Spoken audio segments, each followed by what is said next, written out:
আবারও চীনের ভাইরাস ভারতে আক্রান্ত ৮ মাসের এক শিশু। কোন ভাইরাসের দাপটে ভীত ভারত, আর কিভাবে প্রতিরোধ করা যেতে পারে এই ভাইরাসকে? আসুন জেনে নিন। কোভিডের পর হিউম্যান মেটাপেনিউমো ভাইরাস বা HMPV নামক চীনের ভাইরাস ঢুকে পড়েছে ভারতে। এটি একটি সাধারণ শ্বাসযন্ত্রের ভাইরাস যা ছোট বাচ্চাদের বেশি আক্রমণ করে। সম্প্রতি ব্যাঙ্গালোরে ৮ মাসের এক শিশু আক্রান্ত এই ভাইরাসে। ভারতে এটি প্রথম HMPV সংক্রমণ।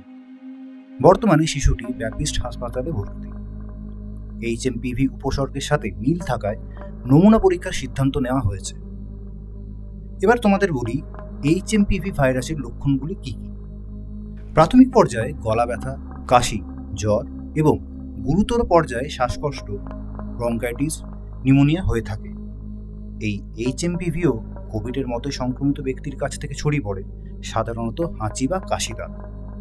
তবে কিছু সাবধানতা অবলম্বন করলেই এই রোগ প্রতিরোধ সম্ভব। নিয়মিত হাত ধোয়া, কাশি বা হাঁচির সময় মুখ নাক ঢেকে রাখা এবং অসুস্থ ব্যক্তিদের কাছ থেকে দূরত্ব বজায় রাখলে HMPV এড়ানো যেতে পারে। কিন্তু প্রচণ্ড শ্বাসকষ্ট এবং অতিরিক্ত জ্বর থাকলে অবশ্যই ডাক্তারের পরামর্শ করে চিকিৎসা শুরু করবেন এবং সতর্ক থাকুন HMPV ভাইরাস থেকে।